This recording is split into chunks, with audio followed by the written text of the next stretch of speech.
What's up YouTube? Georgia Silver Hunter back, and today we'll be doing something I hate to do, and that is hunting Loomis half-dollar boxes. I went to one of my local Fifth Thirds that's ordering boxes for me. They almost always have Brinks boxes, and if you've been following the channel, you'll know that I usually do pretty well in those boxes, or at least I did in 2023. I've never done well with Loomis boxes. That's not to say I have never found silver in them, but I'm not real excited about these boxes. I hate to be pessimistic in an intro, but let's see. Let's keep an open mind. Maybe these will turn out. As you can see, they've already been opened because one of the boxes was actually dropped at the bank and I had to move the coins over to another box. But I'm going to get into these. We're going to see how we do and see if Loomis can redeem themselves here in 2024. So let's get into it.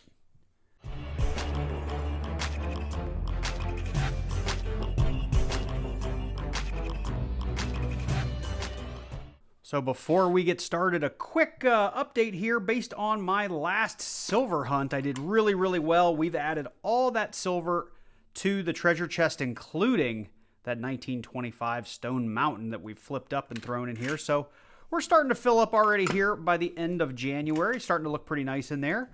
Now, you'll notice that I had Benjamin Franklin's in there, and I did have one of my members send me a Dansko Franklin half-dollar album. So what I did, he had challenged me to only fill these up with Benjamin Franklin's found in half-dollar hunts. So I actually took the coins that I found in my last hunt, threw them in some Easy S just to make a little bit prettier, because this is a Dansko album, and dropped them in here. And I took 4 additional Benjamin Franklin's out of my current stash of my own stack there and put them in the chest so we could keep an accurate count for the year.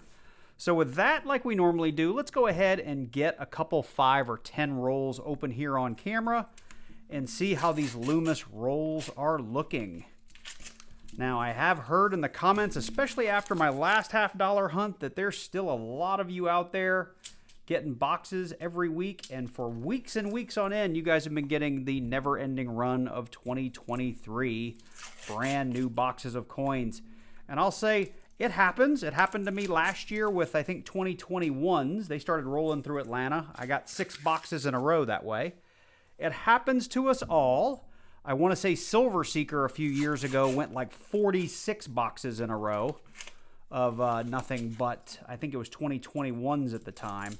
So it's part of coin roll hunting. It does stink, but you just got to keep on ordering and hope that the circulated ones come back around, or perhaps it's worth just taking a little bit of a break for a month or so and ordering a little bit later in the month or in the year.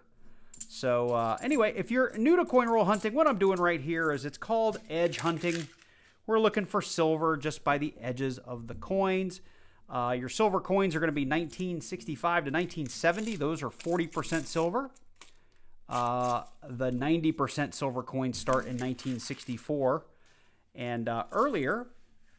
And of course, there's other things we'll go back and look through these for. They're mint errors and varieties.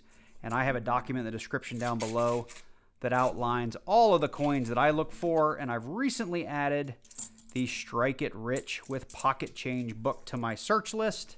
Well, to the coins I search for, I should say. I haven't updated my online search list to include everything in the book just yet because A, I just haven't had time, and B, I don't want to put everything from the book in there because there's a lot of stuff in there that's really not worth all that much, or they're very hard to find. So I'm not going to put that in there to save new coin roll hunters a lot of time from looking for something that they're likely never to find. So anyway, we are now, this is roll number 9. 9 rolls in and nothing to show for it, at least from a silver perspective. After these 2, I will go off camera. I'll go through all these coins looking for those mint errors. We'll also be looking for NIFCs. We'll be looking for proofs. We'll be looking for all kinds of things. And if I find any of those, I'll bring you in and we'll talk all about it. But here's roll number 10. And so far, we've got a whole lot of nothing. So next time you see me, hopefully it'll be on a find and not because we're at the end of the box.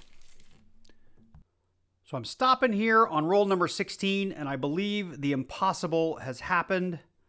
But I open this roll, and there is something super duper silvery looking right there. Honestly, I don't believe my eyes. We do so bad in Loomis rolls, and that's why I avoid them like the plague. But what do we have in here? Come on, coins. I don't want you. I want you. No, not you. I want you. We have a 1964 90% silver. It is a Philly. There would be a mint mark back there next to the little olive branch there. But we got a 90% piece of silver out of a Loomis box. I can't believe it. All right, well, I may have to stop dogging on Loomis boxes and start picking them up more often based on this. But this one's definitely not a looker. But hey, it's silver, so I'll take it. So it's been real quiet since I think it was roll whatever it was, 11 or 16 or whichever roll it was. So I've just been plowing through these 10 or 15 at a time. There's 10 of them. I was getting through the next 5, and I got this one open kind of quick, and it surprised me down here on the end. We've got another another thick, very silvery edge. Let's see what we got here. I have a hard time doing this one-handed, don't I? Get out of there. There it is. We got ourselves another Benjamin Franklin. This is 2 hunts in a row where this guy has made an appearance. And it's a pretty nice one. 1962. It's another 90% silver to go with our 1964. Okay, everybody. We opened the first 10 together. We are going to open the last 10 together. Now, we've had 2 fantastic finds so far. 1962 Benjamin Franklin, or Benji as we like to say, and our 1964 Philly. So 2 90s so far. We have not seen a 2021 in this box, a 2022. We haven't seen an NIFC. We hardly even had very many coins to look at under the scope. And we've had a ton of 71Ds, but a lot of those were even so beat up, I didn't scope those. So for miscellaneous coins and NIFCs and errors and varieties, we just haven't had much to look at. But not complaining, because I tell you what, finding silver in a Loomis box is a mega win for me, because I have gone in the past boxes and boxes and boxes of Loomis without silver. So let's see here. This is roll number 43, if I'm doing my math right here. And I'm just pulling out a few. When we get these thick orangey rims or edges, I always check those for NIFC or proofs. A lot of times those are coins that are just really, really nice, or they may have been popped out of a mint set and spent. One kind of gray one here. What do we got? It's a 77. So that is roll number 44. Here's roll number 45. Now this one looks like it's cracked a little bit because I know the other box was dropped. This one might be as well, a little bit. No, that's just going to be a dirty coin. Another 77. All right, gang, 5 left. We'll just put them up here so you guys can see them all. 1, 2, 3, 4, and 5. And roll number 50, you can see how that was split open at the bank as well. Looks like that's been dropped. Same with roll number 49 down here on the bottom. That looks cracked. Yeah, the other box that I have was completely busted on one half of the box. We made sure to open it at the bank and count all the rolls, and 2 of them were completely busted open and some of the coins had fallen out.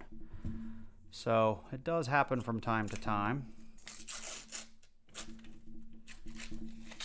All right, we got a shiny ender. Let's see what we got here.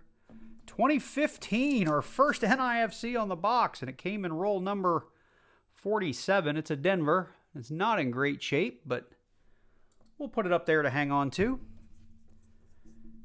Roll number 48. That surprised me, or I thought it was going to surprise me there for a second, but I think it's just like a worn coin. It's actually a 72. This guy right here, see that edge looked a little silvery at first, but it's just a 72. Okay, here's roll number 49.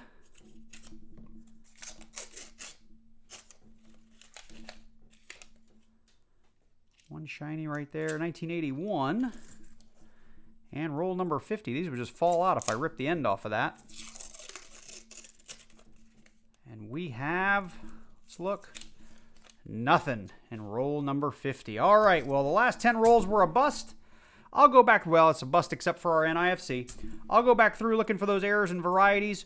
I'm not going to do a wrap-up if we don't find anything else because you've already seen the 3 coins that were in here. So I'll either bring you in for a find or we're going to get right into box number 2. All right, well, here's box number 2. This was actually the one that was busted, and I mentioned it in the previous clip. You can see here's those 2 rolls that literally just fell apart when we were counting them at the bank. But this is what they look like. I had an extra Loomis box laying around the house because I try to hang on to any box that I don't actually return. So we're going to go ahead and do 5 rolls here on camera. And I'm going to start with these busted ones because they'll be easy to get the coins out of. Ooh, we're going to have a lot of marked coins, it looks like, in this hunt. And I'm not a big fan of that, but it happens. I remember probably 2 years ago when I went through one of my stretches of really, really bad coins. Like no silver, not finding much of anything. I would go through box after box that had edge coins that looked like this. And it got to the point where I didn't even hunt them for errors because so many of the coins had ink and marker on them that it was like, if you found something, what would it be worth? I mean, look at this. I might not even look at these. I may just open these and silver hunt and rewrap them. This will be real disappointing if the whole box is like this. But like I said, it does happen. I've gone through it before. I've gone through weeks and weeks of boxes of coins that look like this. So maybe these are the same coins I looked at 2 or 3 years ago. Who knows? All right, well, that's 5 rolls. Let me open 2 more since those first 2 were cracked. But I don't have a lot of hope for this box. I'll bring you in if we do find anything interesting looking. But like I said, I'm not too hopeful at this stage. Do 1 more here. A couple of shinies down here. See what we got on the end. Just a nice 1974. All right, well, let me go off camera. Like I said, I'm probably not going to hunt through these for varieties. If anything, any really nice coins jump out at me, I might scope them, but not going to waste my time with this many marked coins. So we may be just jumping straight to the wrap-up. We'll see. All right, so I've got 15 of the rolls laid out in front of me. I did those first 7 and just kind of kept going here. And I know I said I wasn't going to go through for varieties, but I noticed around roll 13 or so, the edges started getting cleaned, and I didn't have a lot of marked coins. So 3 here from the end. I think this was on roll number 14 because I already kind of going back through them the other way. 15 didn't have anything in it, but I did come across something really cool. It's a 1973D. You can see we've even got some marker on there from Lord knows where. Somebody wrote on it. The coin's not in the best of shape, but if you know your varieties, you know where this is going. This is a 1973D double die obverse, and I'll do my best to show you here under the scope. I'll take you over to the computer so you can see some of the pictures on Variety Vista, and we'll look at PCGS.com for pricing, but it shows the best here on the S. You can see we have 2 very different serifs, so we know this isn't like a strike doubling or machine doubling. It kind of originally presents that way, but the fact that you have 2 separate serifs on the top and the bottom. You can see I've got the line coming through the U. There's 2 U's there. The other telltale sign here is the little ridge between the leg and the R. We've got 2 legs of the R. And the other thing most people look for the telltale sign, as you can see, we've got a little double serif here and a little double serif here. And I can zoom way in on that under the scope here. This isn't with my camera. This is just with the scope. You can see the doubling right there and right there. And this doubling occurs in a lot of places on this coin. It's just easier to see in the wheat and the trust. You can see we've got doubling here in the 9. We've got a little bit of doubling there in the 1 on the outer right edge. We've got a double notch here on the bottom of the end. This is a little bit harder to tell. And with this light, it's a little difficult, but you can see the line and the ridge through the O. There's actually 2 O's here, kind of one on top of the other. And if you catch it just right in the light, it's easier to see. Same thing here in the G. You can see the double notch in the bottom of the serif. I'm trying to think, where else did I see it really well? I think here in the L, You can see we've got like almost tripling here at the edge of the L. So I have little doubt in my mind that this is, I believe it's the FS-101 for the 1973D DDO. So let's go to the computer real quick. We'll have a look at PCGS and Variety Vista just to look at their pictures, and we'll keep hunting this box.